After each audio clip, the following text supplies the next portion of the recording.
Tonight on Macabre.Musings, we cross from 1932 Stockholm, Sweden, where a woman was found brutally drained of blood in the Atlas district, to the mist-shrouded cliffs of Hawks Nest, West Virginia, haunted by phantom lovers and midnight hoofbeats. Along the way, we'll unearth medieval anti-vampire burials to see how cultures once tried to pin the undead to their graves. We'll crack open the legend of Bat Boy, the half-bat creature pulled from the West Virginia caves in 1992.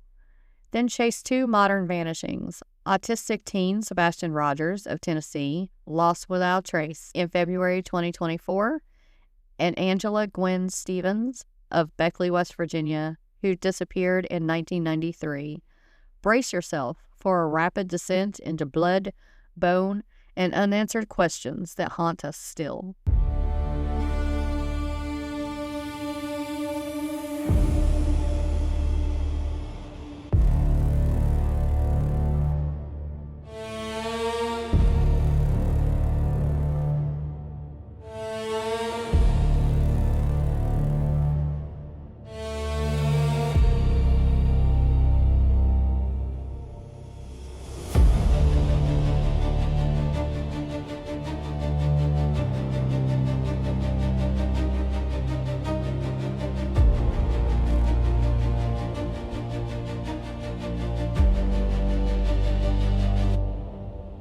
Good afternoon.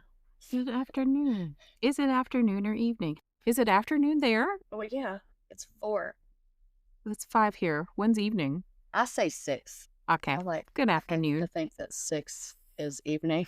That sounds like a good number. Sounds good to me. Are you feeling better? No, but I'm alive, so Well, you're able to speak. yeah, It's all right. I'll be muting a lot. I'm not gasping, so there's that. That's a plus. It That's a is. plus. This is much better. I had 5 days of steroids, plus a steroid shot and an inhaler, and I've never had to have a steroid shot because I'm sick. that's my first one for that. Yeah, that Wow. was fascinating. No thanks. Gave me one right there, and then gave me 5 days worth after that. I was like, okay, That's crazy. now maybe I'll be busting through some drywall or something later. I don't know. Oh, dear. Are you going to pull a Kool-Aid, man? What do you mean? Right? Busting through drywall? The roids. Oh, you're going to have the roid rage? Yeah. I get it now. I don't think I have the energy for all that. That's so much work. And then I'm probably going to have to fix it, so never mind. Damn. Why'd I do that? How was your break? It was good-ish. I mean, I had to go to work for part of the break that we were on, but then on yeah. Friday we went to Kentucky on the motorcycle and round trip, including the ride we were there for. It was 800 plus miles, Zane said. My butt hurt so bad. So bad. And on the way back, I don't know what happened. I guess maybe the sun being right on the back of my neck. I don't know what the deal was, but literally right as we passed is it Ashland exit? Yeah. My stomach churned and I went, Zane, Oh. I feel sick. And he goes, okay. And he pulls off so fast. And I jump off the bike. No. And I just lean over the guardrail because I thought, well, I'm going to puke. And I leaned over and it was just gone. And he's like, I have some water, but it's hot because it had been in the tour pack. No. I was like, No, I don't thank you. care. That's fine. No, I took it. It was warm. Well, Swished it around in my mouth and got, you know how your mouth tastes if you're getting ready to vomit. And I never did vomit. I mean, that's good. I just rinsed out my mouth and I dumped warm water down my back because I thought anything is better than how I feel right now. Say it was probably a combination of the amount of rotting and the sun and just all the things. Yeah, it's a lot of rot. It was that we were stopping about every hour and a half, I think it was. Oh, that's not bad. Yeah, but it felt like, I don't know, man. It was, the way home is always worse than the way there. It is. So, yeah, we had fun there. We went and saw some of our friends and hung out with them and had some music and rotting, and good food and good times, and got some show ideas from Shrek and Fiona. Their real names are Jacob and Joni, but I call them Shrek and Fiona. I have to think real hard about people's actual names. Right. But yeah, we had a good time, and Good. yeah, Good. it's good. Hooray. Have you done anything fun or just being sick? Just sick. I'm sorry. I've made things. I've made a bunch of stuff. And I worked on show ideas for later also. I think I sent you a picture, didn't I, of the fun mail we got? Yes, you did. Okay. Evan came through, guys, with Fun mail. It's the Mothman, and it's a Magic the Gathering card, and he's got Puckwudgie on the way. I'm pretty excited about that. So, yay, Evan. Yay. What else did you make? I made some jewelry out of bones, and then I started one with the stone for you. Oh, also. It's still there? Oh, by the way, in case you guys are wondering, I did not get trapped by Fae. I am here. My Forerunner did not turn into a Fae trap when I turned it on, unfortunately. Yeah. Or fortunately. I don't know. It could go either way. Depends on what day it is. This is true. To be fair. All right. Well, we have some pretty fun stuff today. Not so fun stuff, but also fun stuff. I had to look through our notes to remember what I was even doing because I forgot. Yeah. Well, we actually planned this. Well, not purposefully, but kind of purposefully ahead of time. Yeah. I may have to take little pauses and breaks, so you guys bear with me today. Hopefully this is gone soon. If it's not gone by the weekend, I'll probably go back to the doctor because they did actually say if I wasn't better in 3 days to come back, which it's been past that, but I wanted to finish that steroid first, so let's see. So our first one I'm going to do is all the way from Sweden. This is one that I've actually heard for years, and I've wanted to cover it in some way. So this is the Atlas vampire case. It's pretty bizarre, and there's not a whole lot to it. So the Atlas vampire case centers on the brutal, unsolved 1932 murder of Lily Lindström in Stockholm's Atlas district. Her body was found almost completely drained of blood in a spotless apartment with only a blood-stained gravy ladle as a clue. Gravy ladle? Yeah. Interesting. Despite extensive investigation, no perpetrator was ever identified, and the crime remains one of Sweden's most perplexing cold cases to this day. Lily Lindström was a 32-year-old sex worker who moved to Stockholm after a troubled marriage. She operated independently from a small apartment in the St. Eriksplan 11, which is like a section of Stockholm. Okay, gotcha. Sharing the building with her friend and fellow worker, Minnie Jansen. That's not pronounced properly, but that's okay. Okay, so the timeline of events. April 30th, 1932, Minnie and Lily planned to attend a party on Djurgården Island. Shortly before 9 p.m., an unknown male client called Lily seeking her services. First visit, Lily borrowed condoms from Minnie and returned to her room smiling and upbeat. Her second trip for condoms, Lily came back naked, still cheerful, then went upstairs with the client. This was the last time Minnie saw her alive. Okay. Wait a minute. Same client, both condom trips? Just asking for a friend. Same client. Yes. Well. Right. Alrighty. May 3rd, 1932, 3 days later, police discovered Lily's body in her locked room with no witnesses to the crime. 3 days later. 3 days. So she saw Minnie. Yes. At least twice in one night. Nothing for 3 days. And that was the part that kind of baffles me because, like, nothing. You know what I mean? That's odd. Did Minnie not go looking for her? That's my question. Okay. The discovery of the body. When officers forced entry, the apartment was remarkably clean, except for a single blood-stained gravy ladle. That is blowing my mind. I know. Lily's corpse lay on the bed, almost entirely exsanguinated. Oh my. Yet there was no sign of hanging, puncture wounds, or any device that could have siphoned off her blood. The absence of an obvious drainage method deepened the mystery of how the killer removed virtually all of her blood without detection. How can you even do... Okay. But Right. no puncture wound. There's no puncture wound. No, none. I'm So so confused. I know. The forensic findings and cause of death. Multiple blows to the head inflicted by a blunt instrument. Blood removal. Nearly all blood absent.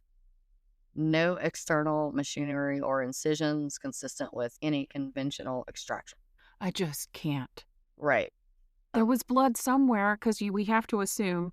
Let's see, what year did you say this was? 1932. 32. So she had, of course, I believe it was the back. I think I see somewhere. In the back of the head is where she was hit, if I'm not mistaken. Okay. Front.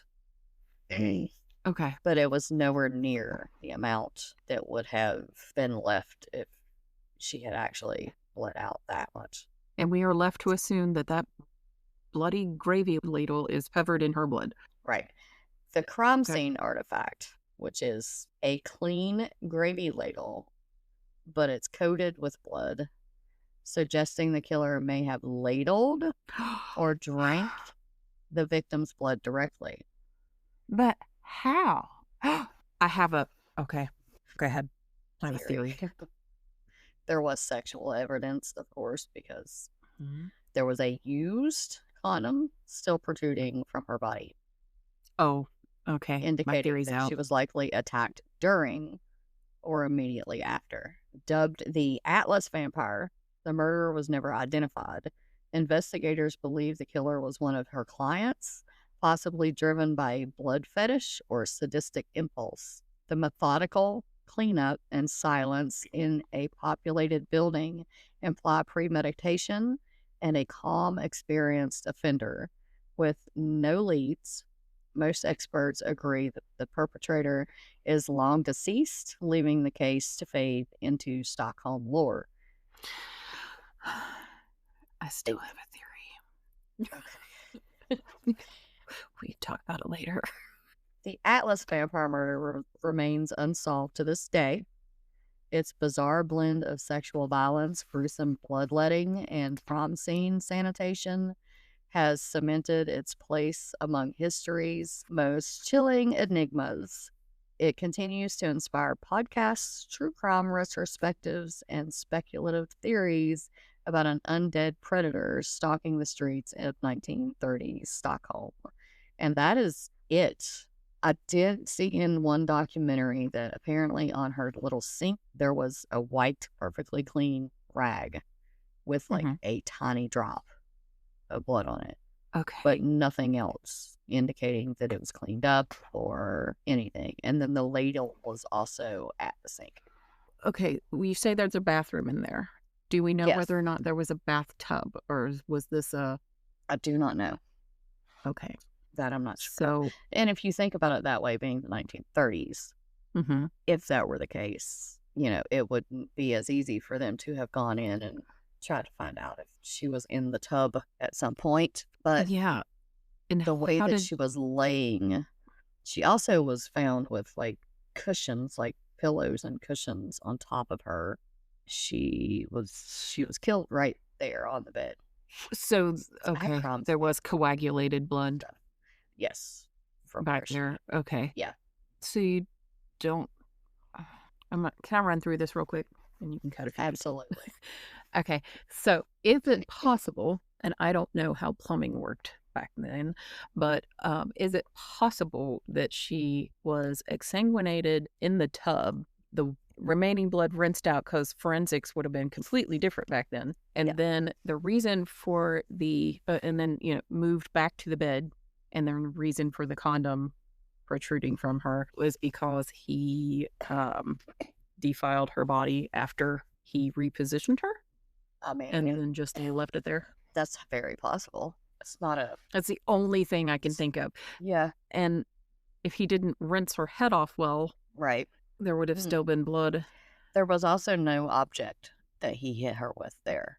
Oh, crap. So maybe he took it with him. Right. Yeah. But Minnie didn't see this customer, this whatever you call him. Heavens to Murgatroyd. I'm at a loss. That one's a head scratcher. I've got a bunch of pictures that I'll put in the show notes. Okay. Of like the apartment, the crime scene. It explains a little more if you see it, of course. Okay. But that's it. That's the whole case. Like, there's nothing. This went on for like, I think they found one person at some point that they questioned, and there was zero way possible that they were even anywhere near there, and like nothing. Man, wild. That's crazy. It's the 1930s of it all. All right.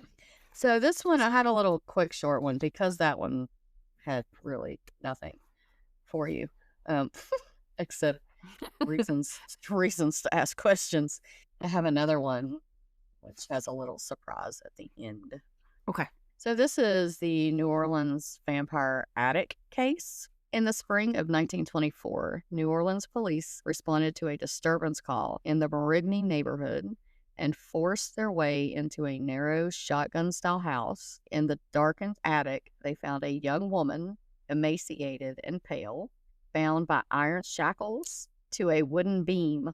Her clothing was torn, her lips stained with dried blood. When officers rushed in, the man who owned the house, a reclusive former jazz musician named Samuel "Sammy" Dupree, attacked them with a hammer, shouting that he'd been defending himself against a bloodthirsty creature. Dupree claimed he discovered the woman, later identified as 19-year-old Eloise Bertrand, prowling around his home at night, draining his vitality. Convinced she was a vampire, he said he locked her in to protect the neighborhood, and that drinking small amounts of her blood kept her powers at bay. So, like, he was trying to say she was in his house, not just outside prowling. Right. All right, then. Witnesses later testified they'd seen him wandering the byways in a blood-spattered smock, muttering about feeding the beast. What? Right. Okay. There's that. So officers found Dupree's attic rigged with makeshift stakes and garlic-hung wreaths. People actually did that. Wow. Yeah. And Bertrand suffered severe dehydration and anemia, but no fatal wounds. Doctors suspected Dupree had drawn her blood over the course of several nights. How? I don't know. Psychiatric evaluation deemed Dupree to be of unsound mind. Imagine that. Yeah. Citing wartime trauma and profound isolation. So was the issue. PTSD? I guess so, but like from what? What wartime trauma is making you think that this 19-year-old girl is a vampire? But also at the same time, was she just wandering around in his house? I have questions.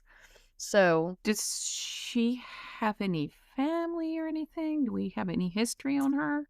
No. Okay. So Dupree was charged with kidnapping, unlawful restraint, and aggravated assault. During trial, his defense argued temporary insanity, pointing to shell shock from World War I and delusional fixation. The jury acquitted him on assault, but convicted him of kidnapping. He was committed to East Louisiana State Hospital, where hospital records show he remained until his death in 1946. Horror story pamphlets circulated in New Orleans during the 1930s, weaving Dupree's tale into local vampire lore. The case inspired a traveling voodoo vampire sideshow that toured the Deep South in the late 1940s, and modern vampire tours in the French Quarter sometimes pause outside the former address, recounting the attic nightmare as if it were a Gothic legend. And the surprise part is I found absolutely nothing whatsoever. This one of those could be completely made up lore or could be true, but it was the 1920s. So Wow. I found his name, but nothing really about him. And it didn't say whether or not he was actually ever charged with the kidnapping? Couldn't find anything on that part. Because how would we ever know if it was kidnapping if we don't have any information about her? Right. Yeah. And that's what I was going to say. Nothing whatsoever. How did they know who she was? I have so many questions. I know. So this could be lore. This could be just folklore, but might not be. I don't know. Oh, my brain hurts, Bambi. Thanks for that. Yeah. Wow. So I gave you 2 big nothing burgers. You're welcome. Thanks. Big nothing burgers. Lord have mercy. Well, that confuses my brain all to pieces. Yeah. Wow. Wow. I know. That was so Good. much and so little. Right. Yeah, it is. Okay. I don't know if it's real. So what is that? Oh, crap. You're going to be so mad at me because you're going to know who this is and I can't think. The murderer from down your way, and it was, if you're not playing lively music. The Axeman. Yes, the Axeman. When was that? Oh. Yeah. That was 1918 and 1919. Okay, but when did he get catched? Right, that is an excellent point. 1924 was when this happened. Spring in 1924, and then it doesn't say. So, I mean, that's not that far. No. Not impossible. He died. Was the Axeman ever caught? No. We could be onto something, maybe. Or was he? Because this guy was locked up actually, it doesn't even say when he was locked up. I'm assuming shortly thereafter. And then he died in 1946. So, it's not impossible. It's not at all. No.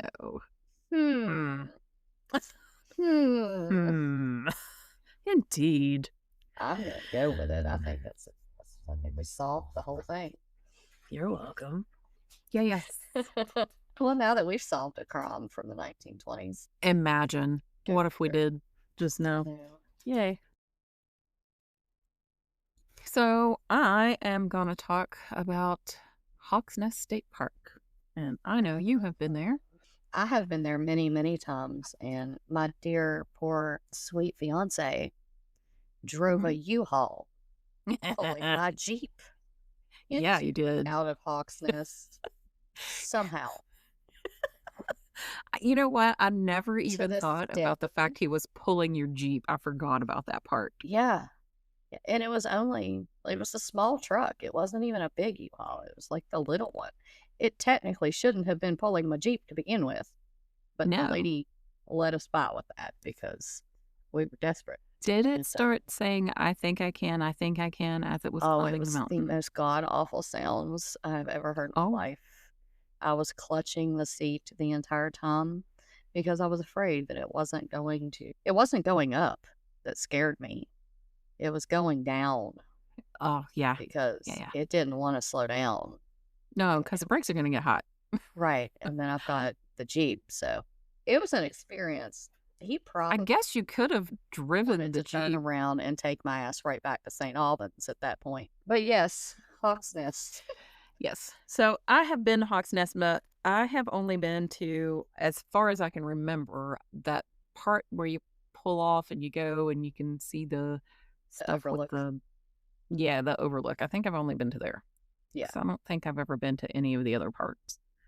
So Hawks Nest is perched above the New River Gorge near Ansted in Fayette County, West Virginia. The state park is a 270-acre recreational area where visitors can enjoy its panoramic views and activities such as boating, fishing, and hiking.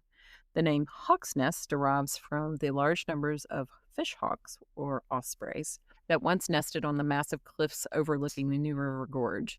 When the Chesapeake and Ohio Railroad began blasting in the area between 1869 and 1873, the Hawks abandoned the site and never returned. I never knew why they called it that. I did not either. That makes more sense. And now I'm sad because that sucks. Yeah. I do think that stopping at Hawk's Nest is a must if you're on Route 60. Oh, absolutely. I think we stop every time we pass through just for funsies.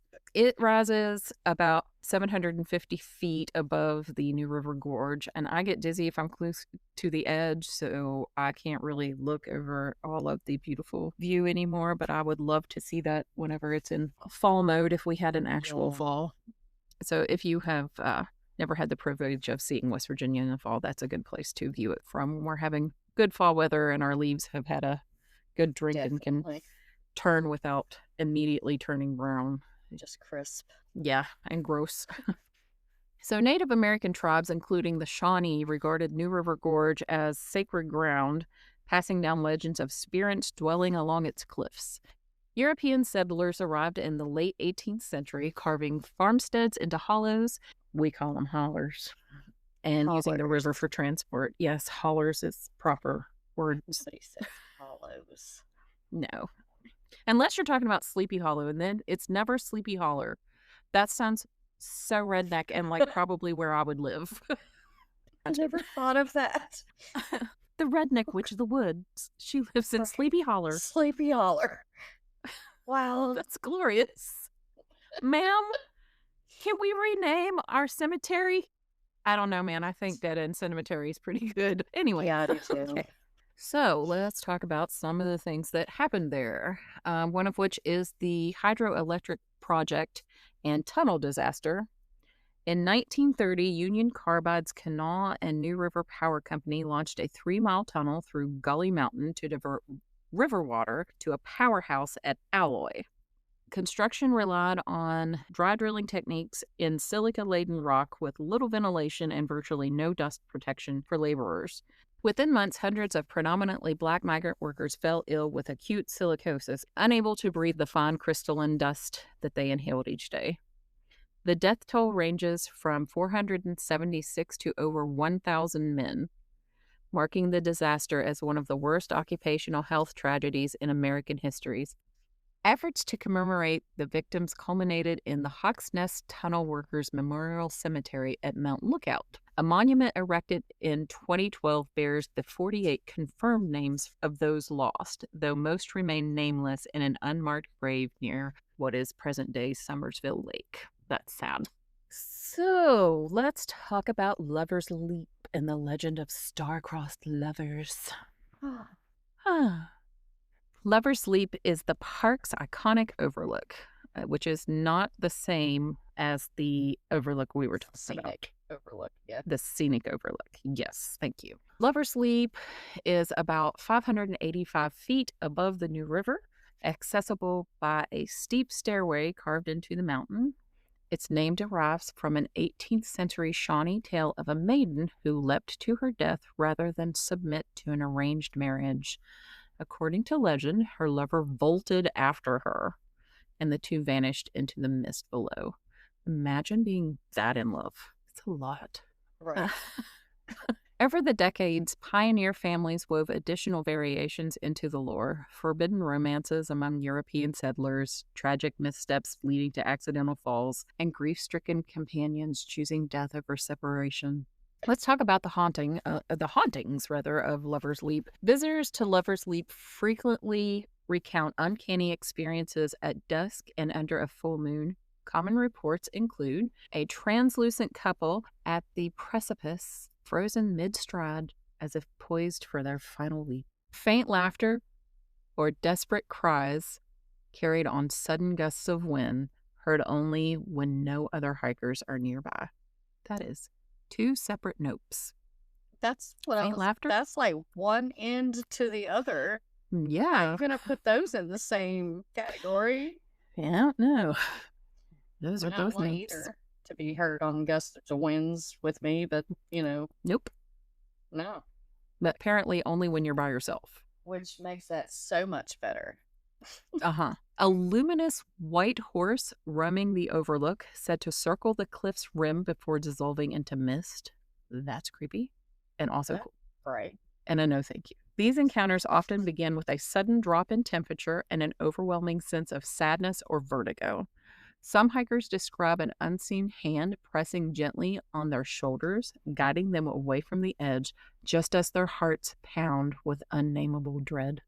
That gives me the chill bumps. And also, I mean, somebody's trying to keep you safe. They're trying to guide you away from the edge. Like, don't step too close, which that's Right. cool. Yeah, but Mm-hmm. that I don't want to be touched by a ghost. Make me jump. Yeah. To be fair. What if it startled you so bad you fell over the edge and then that ghost is like, you gotta wonder, I don't know, doomed. how many people did that happen to that jumped? Quote, jumped. Oh. Maybe they did. That's a good point. Maybe they didn't. Maybe Ghost Hand was like, no, don't get too close. And they were like, ah, shit. And there it went. They just lost their balance. Yeah. Wow. Okay. So let's talk about the specters of the tunnel workers. Haunting accounts around the old tunnel portal include distant hammering, drilling, and the clang of metal tools echoing through silent rock passages. Flickering lights within the unlit tunnel as though lanterns still burn for laborers long gone. Apparitions of men in early 20th century work clothes, sometimes staggering as if coughing, vanishing when approached. So the part where I was talking about the distant hammering, the drilling, and the clang of metal tools, I wonder if that's like a residual due to the makeup of the land, the rocks and stuff like that, because like a residual, like the earth records. That would make sense if it's a residual, yeah. Locals link these phenomena to the countless workers who breathe lethal silica dust underground. Campers near the presumed mass grave recount waking to a solitary figure described as a tall black man walking above their tents before disappearing into trees. Witnesses often report lingering fatigue and a deep, unshakable sorrow after such encounters. No thanks. It's an after effect thing for me for a lot of those types of situations where they or something and then you go home and there's some kind of lingering effect from it. That bothers me. Yeah.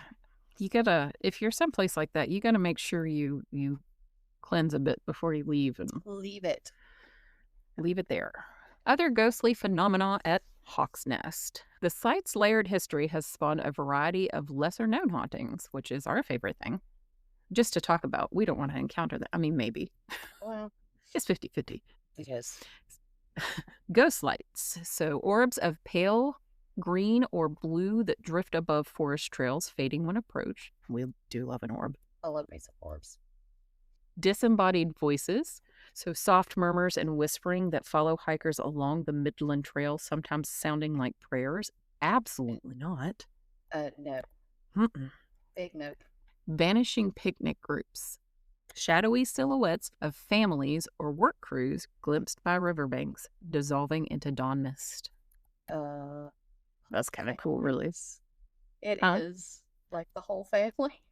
Yeah, like they're sitting there. Now, that I would say is a residual because it's just a family have their little they're just picnic and then it dissolves once the mist starts to. Yeah. Some paranormal investigators suggest ley lines converge beneath Gully Mountain, intensifying residual energy from both human toil and tragedy. Others point to the magnetic anomalies recorded near the tunnel portal, proposing natural forces could distort perception and create fleeting apparitions. So, yeah. Yeah, sure. So, oral histories and local folklore. Much of Hawk's Nest's spectral reputation hinges on oral tradition. For generations, family-told stories have preserved details absent from official records, which is so sad. If your family has fun stories, please record that, write that down somewhere. Yeah, definitely. Don't let it get lost to time. A nurse in the 1940s who claimed she heard coughing and cries for water while meditating near the old portal. That would be really sad. Oh, especially she's a nurse. Oy. Yeah. A veteran park ranger who, in the 1960s, reported an elderly man in overalls pointing toward Lover's Leap and warning against trespassing. And that's all I really have on it. But if you ever have the opportunity to go there, definitely take that opportunity. Definitely. Preferably in the fall. There's a lot more there going on than I knew about. There is a lot more there. I had some stuff, but not anywhere near that amount of things.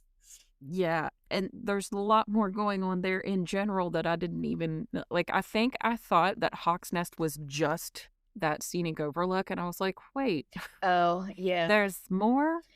Yeah. There's a lot Like, more there's, I've been to. Like, I know where the Lover's Leap place is, but I have never actually been to it myself, like up to the edge or anything. And I've heard of all the tunnels and all that stuff, but I had no clue where that would be. So no, I have no idea either. Is it back behind where the visitor center is? But there's like a hotel or something up there well, too, that's isn't what there? I was. Uh, And then there's we always stopped, and then at the bottom, of course, we always stopped at the bottoms. But yeah, I'm not sure. I don't know if they're working right now. I know for a while they were being worked on. What do you call those things? They're like where you can, oh crap, what are those things like at ski resorts when you need to get to the Oh, top of the hill or the bottom? lifts. Yeah, there's some kind of a Yeah. lift thing there. Yeah. Are they still working on those? Did they take them out? I don't know. Because I know they're there, but I've never been on them. Yeah. I'm not sure. Or they if were they're there at some point. Yeah. I don't know. I'm not sure. I don't know either. Might have to do next time we're on our way up to camp, and we might have to stop there and be like, "Hey, let me go explore all of this. Yeah.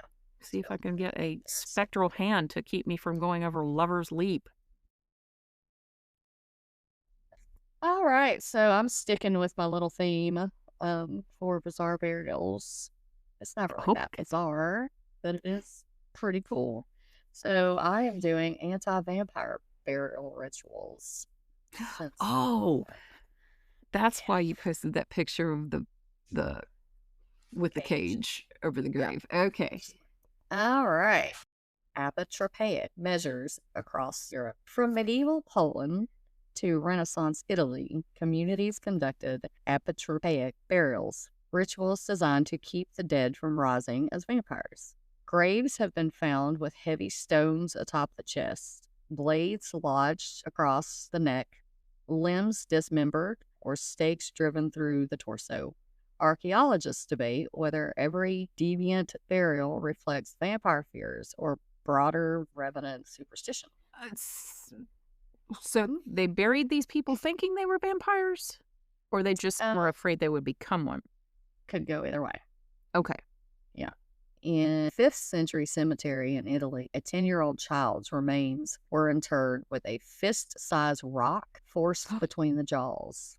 Tooth marks on the stone suggest deliberate placement to block the mouth, the believed exit and re-entry point of the enigma. The same practice appears in other sites thought to trap restless spirits underground. So, big rock in the mouth. But if the teeth marks were on the stone, was the kid dead before they stuck it? Okay. I don't want to think about that. That hurts my jaws just thinking about it. I mean, it feels like the kid was still alive, and I hate it. Yeah.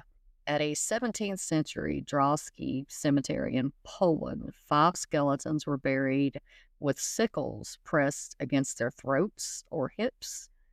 If the corpse tried to rise, the curved blade would sever its neck. Researchers also found copper coin deposits and wood staining that point to layered beliefs. The sickle both physically restrained the dead and symbolically warded off demons. So, yeah. This is a lot. I know. Folklore collected across Slavic lands prescribes cutting off a suspected vampire's head and placing it under its body, between its legs, or beneath its arm. Without its severed skull, the revenant could never reclaim its identity or lead the undead to marauding the living. One 14th century burial from Sozopol, Bulgaria, contained a plowshare driven through the chest, recorded in Bulgaria's National Museum. Other accounts describe aspen stakes rammed into the heart through wood decay, makes them hard to trace archaeologically. When present, these iron or wood implements signaled a community's final solution to vampiric anxiety. If you're wondering, because I was, what a plowshare was, please go Google that. Oh, I did, because I also wondered. It's the pointy end of the plow driven through the chest. I mean, it seems like that would just go straight through and just... think. Yeah. It's not like the little guy. No. Some other curious anti-vampire tactics. placing poppy seeds in the coffins. So a counting obsessed vampire would be delayed by every seed, which I have never heard in my entire life. I have. I mean, we have the Hanks and all of that and all the other the boogies that like to count the things, but never vampires have I heard. Maybe I didn't hear it about vampires. Maybe it was some other kind of a haint, but Yeah, there's several different things that I've heard that, but never heard it about a vampire. That's kind of wild. Tucking iron objects or coins into the mouth to weigh down the corpse. I know, that would be a lot, right? It's so much. It is. Coating the lower body with a sticky gypsum-like substance to impede movement. Oh my gosh. Yeah. Cutting the tendons of the legs to prevent a risen corpse from walking. That one got me. I don't like any of the words you're talking right now. Okay. Burying the body face down so it would dig deeper rather than up if it awoke. And that is genius. It really is. When I first read that, I thought, that's smart. It's going to be like, oh God, let me out of here. But it's just going deeper. Isn't that one of the things with like people who are caught in an avalanche? If they survive, they get confused and they start digging in the wrong direction because they're disoriented. So that's the way to go. Yeah. Smart. Right. Securing padlocks around toes, as found in a 17th century Polish grave to symbolically chain the soul. How does that work? Because how are you not going to be able to wiggle your toesies out of something? Well, that was kind of what my thoughts were on that, because they're toes. I mean, right? That's my little piggies. It's not like shackles. You can't shackle your toes. Toe shackles. Maybe that's exactly what it is, though. I don't know.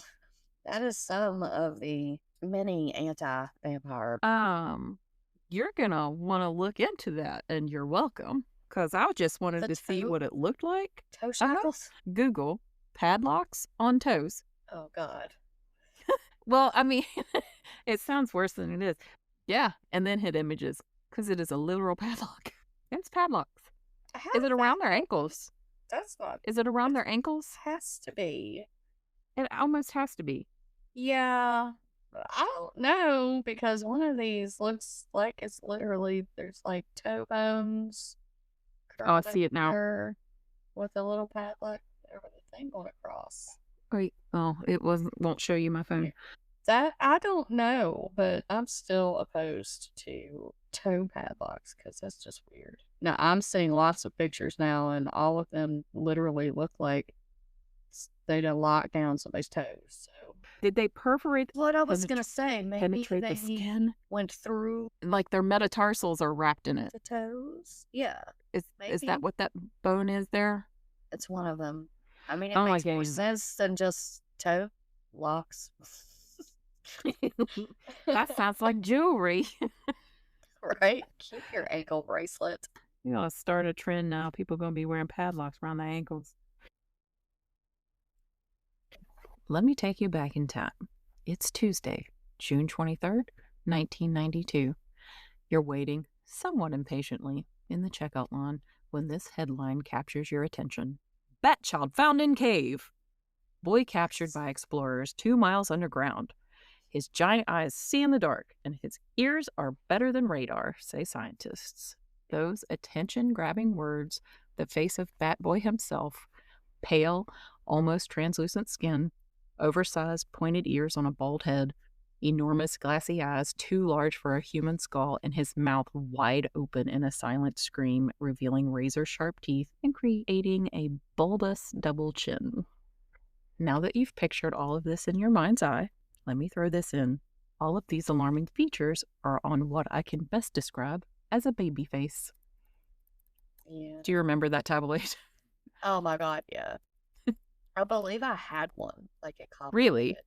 I am almost 100% sure that I did. Yeah. That would be lovely. It's the Weekly World News. This would be the tabloid's second best-selling issue ever, cementing Bat Boy as its unofficial mascot. Thelma, would you like to take a guess on what the number one issue was? Oh. That Elvis is still alive and lives in Oh, I can't remember where, but yeah, it was that Elvis is alive and thriving. yeah, that makes sense. Bat Boy should win that. Yeah. So on June 23rd, 1992, Weekly World News broke the story of a half-human, half-bat creature discovered by spelunker Dr. Ron Dillon deep within a Pendleton County hellhole cave. Expedition teams traced faint ultrasonic squeaks nearly 2 miles below ground before immobilizing the 3-foot-tall cryptid with a custom tranquilizer dart. Batboy was hauled into daylight under armed guard, immediately sparking global outrage and fascination. Gasp. Gasp indeed. Let's talk about his anatomy. Leathery, Right. not that anatomy. Leathery, retractable wings spanning 4 feet when fully unfurled. Ears shaped like radar dishes capable of pivoting 180 degrees for pinpoint echolocation. Imagine the gossip you could hear. Jet black reflective eyes that glow faintly into total darkness. Sharp incisors and elongated canine teeth perfect for insect-like bites. After initial examination at a covert West Virginia facility, Batboy became a high-value government asset.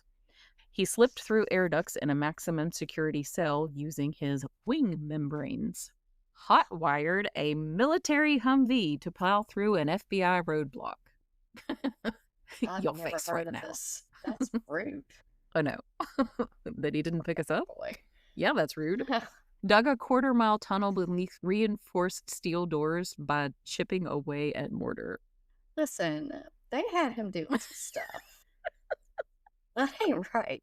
I don't remember any of these things. Oh, like he would just be in, like, instead of being front page, it'd be like, hey, by the way, this is what Batboy's doing these days, just like randomly in issues. Yeah. Yeah. From 1992 to 2007, Batboy was featured on recurring cover stories, escape narratives, government chases, and satirical updates. Readers, split between devotion and disbelief, flooded Weekly World News with letters pleading for Batboy's release or proof of authenticity. Tabloid skeptics labeled the creature a fabrication, while true believers launched searches in Allegheny caverns, some claiming to hear high-pitched chatter beneath rocks. There was a musical about Batboy. Excuse me? You're welcome for that little piece of knowledge. What's that? It is called Batboy the Musical. Makes sense. Batboy leapt from the pages of the Weekly World News to the stage with the premiere of Batboy the Musical at Tim Robbins Actors Gang Theater on Halloween 1997. Music and lyrics by Lawrence O'Keefe. Yep. I'm kind of mad we never got to go. I'm so sad right now. Music and lyrics by Lawrence O'Keefe with a book co-written by Brian Fleming and Keith Farley. The show blends horror satire with heartfelt themes of isolation and acceptance. How appropriate for today that would be. Sounds glorious. Yes. After its off-Broadway run at New York's Union Square Theater, the musical toured internationally and inspired dozens of regional productions. The stage adaptation recast Batboy's narrative as a parable about otherness in small-town America, also appropriate for today. Very much so. It feels very Rocky Horror Picture Show. Yeah, it does. Like, I feel like it needs to be a thing like Rocky Horror Picture Show is. Someone like a toast and throw some toast. Bring it back. Yeah, they do. Bringing it back, y'all. We can do this. We'll do it ourselves. That's fine. Imagine. There's a reason I'm on a podcast. Right? Person. Listen, I'm funny.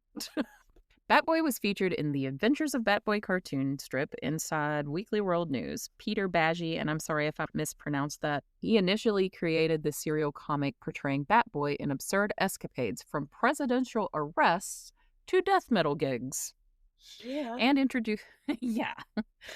introduced running gags like his on-again, off-again relationship with half Sasquatch Beyonce. I don't know if it's in reference to Beyonce the singer or what. In 2005, Danielle Corsetto of, also sorry if I tore up your name, of Girls with Slingshots fame took over, infusing the strip with her webcomic sensibilities until the tabloid's closure.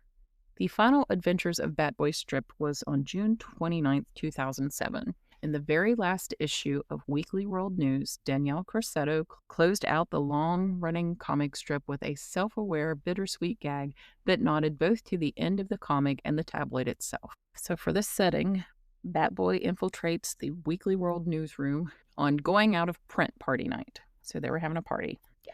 The reporters and staff are gathered around a banner reading, "Farewell to the Weird." So in panel 1, a party hat-topped Batboy peeks in from the doorway with a speech bubble over his head that says, "Mind if I crash?" Panel 2, he hops onto the editor's desk, scattering stacks of sensational headlines. Panel 3, grinning at the stunned staff, Batboy grabs the microphone. "Don't stop the presses. I'm not done yet." In the last panel, Batboy spreads his leathery wings and blasts out through the window. Below him, the banner flutters as a single word remains visible. Weird. And that, Muses, is a very summarized story of the completely made-up life of a completely made-up cryptid known as Batboy. I looked it up. Yes? In the strip of Half Sasquatch Beyonce, Yeah. Batboy was romantically involved with Beyonce, who was portrayed as a half Sasquatch. Okay. I don't have pictures, unfortunately, yet, but I will find some for everyone to witness, because if I don't, I'm going to be really upset. Yeah. I love Batboy. So now we are going to go into a little more serious things, of course. Last week, I was going to go over a missing person, and I took it out because, Yes. like 2 days after we recorded, there was a big FBI update on the case. Not really on the case, but just an update. And I was like, I'm just going to read that because this is such a controversial case, so much drama and all the things. Anyway, I am just going to literally read the FBI update. There are a couple of corrections that I had to make because even the FBI messed up on a couple of things, like his age, for instance. Okay. So I'm just going to read the update. We have not had an update since like mid last year. This was a big thing that we had some kind of update. And basically this update is just kind of to debunk some of the rumors and theories that people have been putting out nonstop the last 18, 19 months. But this is the case of Sebastian Rogers from Hendersonville, Tennessee. And I'm just going to literally read off exactly what the FBI wrote. Okay.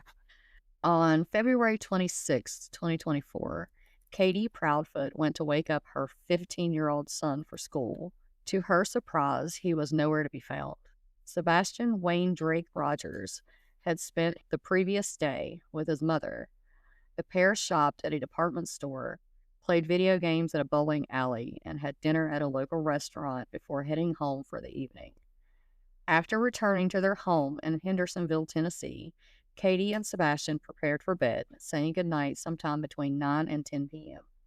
Katie told us a little bit before 10 p.m.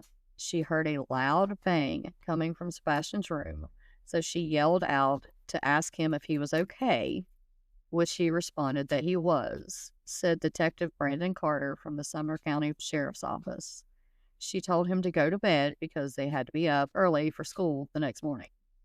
Katie called her husband, who was out of town in southwest Tennessee for work. He was in Memphis. Okay. And the two of them spoke for nearly 2 hours before she went to sleep around midnight. The next morning was the beginning of what would become a massive search effort for Sebastian. Katie called her husband and told him that she couldn't find Sebastian, that he wasn't in his room or anywhere in the house, said Carter. Katie got into her car and drove around the neighborhood and to Sebastian's school, which was less than a mile away from the house, searching for Sebastian before returning home. During this time, her husband, Chris Proudfoot, called the local emergency communication center to report Sebastian as missing. In the early days of the search, it seemed Sebastian vanished without a trace. This case was kind of a question mark, said FBI Nashville's special agent Robert Barrett. Mom wakes up and he's just gone. There's a question mark and we've got to figure out what happened. The question mark only grew bigger as the search went on. Sebastian did not take any clothes, shoes, money, food, or his cell phone, said Carter. His cell phone and cash were both laying on the dining room table where they had been the day before when he went to bed. According to Katie, there was a small yellow flashlight that she thinks was missing. It was the only thing that appeared to be gone from the house. It was like one of the keychain flashlights. Okay. So this isn't a big flashlight. It's just a keychain flashlight. Gotcha. The first week in the search for Sebastian was a massive community and interagency effort between Sumner County Sheriff's Office, Tennessee Bureau of Investigation, Emergency Management Agency, Hendersonville Police, Gallatin Police, Tennessee Highway Patrol, the FBI, Metro Police, Wilson County Sheriff's Office, Sumner County EMS, Sumner County Emergency Response Team, and several other agencies throughout Tennessee. Good grief. Yeah. The search consisted of about a 4.5 mile radius around Sebastian's home, said Carter. There were roughly 2,000 searchers equipped with an app tracking their movements. The searchers could also use the app to plot things on a map that they observed while they were out searching. The total area they covered within that 4.5 mile radius was equivalent to a combined 44,000 acres. Oh, crap. Yeah. In addition to ground searches, law enforcement employed every available resource at their disposal to locate Sebastian. Fire departments mounted patrols, ATVs, search and rescue canines, drones, helicopters, and even an airplane. During day 2 of the search, the Sumner County Sheriff's Department reached out to the FBI for assistance and specific resources that could potentially help find Sebastian, who was high-functioning autistic. If you call right then, we can get someone on the hot trail. Sebastian was 5'5" tall and around 110, 115 pounds when he was last seen. He has brown hair and eyes that look hazel or brown. Mm-hmm. He would now be 16 years old. Sebastian has medical conditions, including autism, that may impair his ability to return safely without assistance. The FBI is offering a reward of up to $50,000 for information leading to Sebastian's whereabouts. The Sumner County Sheriff's Office, TBI, and FBI are still working collaboratively, sharing tips and information, and urging the public to work with law enforcement in hopes to bring him home. Case rumors versus reality, and this was needed. Okay. As crazy as this is. 2 rumors in the search for Sebastian have been disproven. There's the flashlight theory. A house down the street from Sebastian's had security video footage from the night of his disappearance. The camera, angled in a direction that happened to be facing Sebastian's backyard, captured 2 small moving lights. At first glance, the lights appeared to be right in Sebastian's backyard, suggesting someone was lurking with 2 flashlights in hand, a potential suspect given Sebastian's disappearance that same night. However, when law enforcement further investigated the video, they disproved this theory. The dark sky and camera angle combined had distorted the security footage. When they examined the video in relation to the topography of the area, they found that the lights were actually coming from a pair of truck headlights flickering through the trees from a street atop a hill about 300 yards. Law enforcement further investigated to confirm that the flashlights were actually headlights. The video of this was shown to his biological father, and he did confirm, but it was a trash truck. And the way that the ground is laid out, like the cameras say down here at the bottom of a hill, and their house is somewhere kind of in the middle, and then the trash truck would have been up here at the top, coming down all of the streets. So that should also be able to be confirmed with the trash company in particular, because they keep pretty consistent schedules. And exactly, yeah. They also created an overlay of the security footage in daylight with a topographic map, it would have been clear that the headlights were coming from the hill. And then the second theory, the person in the green hoodie theory, a video surfaced of Sebastian and Katie in the parking lot of the local restaurant that they visited the night he disappeared. In the video, a person in a green hoodie briefly interacts with Katie. Suspicions arose that in this short interaction, the person in the green hoodie was planning something with Katie related to Sebastian's disappearance. Law enforcement spoke with employees at the restaurant who confirmed this person in the green hoodie was a frequent customer and helped identify them. Law enforcement went to meet this person who happened to be wearing the same green hoodie in the video and confirmed that they were not a suspect. Of course, I will post all of his missing information on both Facebook and the YouTube.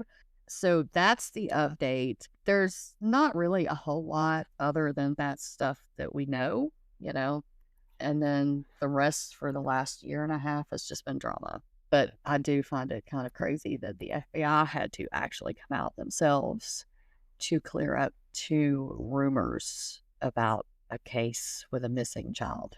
Oh, boy. It's really sad. Yeah, that's I just don't understand complete disappearances. I don't either. And it is, and I will say, I mean, and since we have nothing, like I've followed this literally since the day after it happened is when I picked up on it. And it's been every single day. Like I check in and read and look at things every single day. Since then, there's just nothing but theories and lots of speculation because there's nothing left too. I mean, there's nothing to go off. So is he the same one that at some point people decided that the dad had kidnapped him? That's one of the theories, is that the dad had picked him up or had him picked up but taken somewhere else to get him away from the mom and stepdad. A lot of people think that the mom did something with him or to him, and the stepfather is involved. There's people are trying to blame either way, and really nobody knows what's going on. Basically, yeah. How about we just work on trying to find this boy? Well, and that's instead of making stuff up. That's where I'm at with this. Like I've hung flyers and stuff even here. I even have a sticker on my Jeep. Oh, I've hung flyers here, and I mean, it's that I've been on it that much, and it's just I don't know. He's not just lost. He's lost in this whole situation too, because now there's sides, dad's side, and then there's anybody that's on the mom and stepdad side. There's not really an in between anymore. Gotcha. Okay. Because if you're not on the bio dad's side, then you're just on the other one, regardless if you are or not. So I think I'm gonna be on Sebastian's side. How about that there? That's where I sit. I refuse to partake. I love me a little trashy drama stuff here and there, but not when it pertains to a child that's missing. Absolutely lost in a circus of absolute, bullshit. Yes. A child is, I think it's that much worse whenever it's a child, but any missing person. Yeah. We just need to work on trying to find people and not make up stuff and make it worse. Yeah, I agree. If you stir in the pot, you should lick the spoon. I have Angela Gwinn-Stephens. Angela Gwinn-Stephens was born on June 27th, 1970. At the time of her disappearance, she was 23 years old, stood 5 foot 1 inches tall, weighed approximately 105 pounds, and had blonde hair and blue eyes. She had a small scar on her nose, wore contact lenses, and had double pierced ears. Friends called her Charisse, and she worked locally in the Beckley, West Virginia area. On October 1st, 1993, Charisse drove her 1993 white Dodge Daytona to Beckley's industrial park to drop off her husband, Norman Stephens, at his workplace on George Street. Earlier that morning, she confided in her friend Paula Hager that she and Norman had argued and that she needed space, requesting to stay with Paula temporarily. Norman returned home alone later that day, assuming Charisse had simply gone elsewhere. Her vehicle remained missing until a month later, when it was found abandoned in a Beckley parking lot.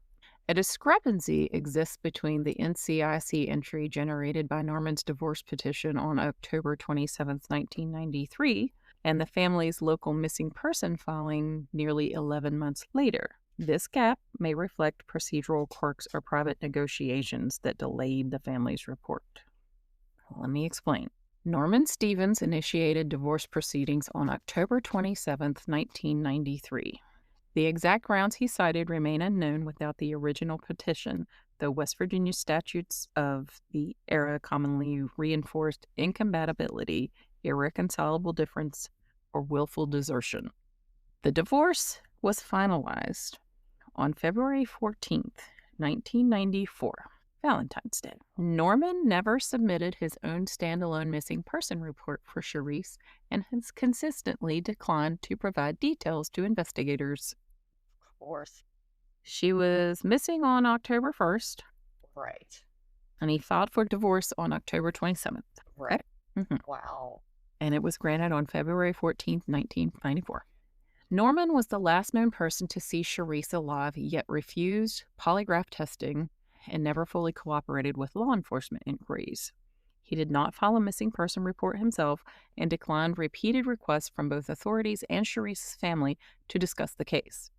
This lack of cooperation has been widely noted as a significant barrier to uncovering critical leads. Wow. Yeah. So some theories. Voluntary departure. Charisse's argument with Norman, her request to move in with a friend, and Norman's later claim that she called him from an undisclosed out-of-town location suggests she may have chosen to disappear and start anew. Husband's involvement. Suspicions center on Norman due to his position as last contact, swift divorce filing, and refusal to cooperate. Though never officially named a suspect, his behavior has drawn scrutiny in unofficial discussions. Well, this is an unofficial discussion. Yeah. I unofficially wonder whether or not, well, hold on, get to that. Third-party abduction.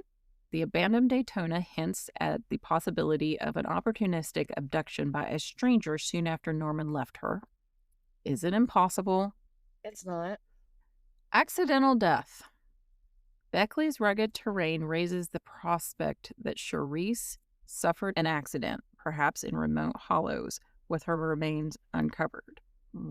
But her car, let me look further into where her car was found specifically. Yeah, we need to, but I mean, it's in a parking lot, so it's like, yeah. You know, yeah. Let's be real, we don't have, it would be at the end of a trail or put off on the side of the road at the edge of the woods, you know what I mean? Not a parking lot. Similar disappearances and assaults in southern West Virginia during the early 1990s fuel theories that a regional predator may have been responsible, though no direct links have been confirmed. And I usually look up if there were any active serial killers or any other similar cases whenever I'm looking up information about these. The 11-month reporting delay may have critically hindered evidence collection and public awareness, allowing potential leads to grow cold. Yeah. So some of the case details that are important. The vehicle was a white Dodge Daytona, which was recovered in November of 1993. So that was a new vehicle. Yeah, that was a brand new vehicle. If you think you have any information about this case, please contact the West Virginia State Police. Case number is 611-027628. If Bambi gets an opportunity, she will put all that information into the show notes. They do have dental records and fingerprints and DNA on file with the West Virginia State Police in regards to this case. But I'm befuddled. Yeah. Did he file for divorce? Because he's trying to act like she's still alive and he's been abandoned. I mean, that's probably what how he filed it. The reasoning, according to him, but and the car would have had both their DNA in it, right? So go off that, yeah, right. Did they check it for third-party DNA? 1993. I feel like even then, the person closest to them would be the first obvious person to look into. Right. And I feel as though that did not happen. At least to the degree that it should have, because the second that he filed for a divorce, that should have been target number one. And then him not wanting to cooperate with the Yeah. investigation. Like, you might be mad at your spouse or your significant other, Oh, but how mad are you that right. they disappear and you give absolutely just like, zero shits? Meh, whatever. I mean, even an ex. You know what I mean? Right. Like, Uh, oh, well, what happened to them? That Right. I mean, I got nothing to tell you, but like, I'm not gonna be like, "Pff, I ain't talking to you about nothing." You know what I mean? That right. makes no sense to me. No. Wow. So it's again another case with not a whole lot of information, but just want to What we bring it do up have again. though is crazy. Like that's, Yes. I don't like it. I don't either. Nothing I about don't think I like any kind of a cold case. I know. Yeah. Hey, Muses, sorry about that. Side note on Sharice's case, because it was bothering me that I didn't look a little further into where they found her car. On November 1st, 1993, the couple's white Dodge Daytona mysteriously reappeared in the UPS parking lot. The keys, according to Norman, had been left above the visor. But where was Sharice? Norman promptly sold the vehicle, getting rid of any clues it may have held to Sharice's disappearance, and that was before police could have a chance to process the vehicle. But I do wonder why they didn't track the vehicle down. That's absurd. Yeah. So now we know where it appeared and who found it. Yes. How convenient. Yeah. So I'll just throw that right back into the solidified theories. Yeah. So, all right. We And did have that requested too, by the way. That's why we did cold case stuff today. I forgot to say that. And I can't remember who requested it on the Facebook. And I apologize for that. But somebody did. Oh, on the poll? Yeah, I'm not sure. Yeah. I don't think I can see our page the same way you can, which is fine by me. My voice is starting to It's get getting cracked, raspy. and I'm starting to Yeah. run out of air. Mm, Hey, that's not bad. We're like 2 hours in, so that's not.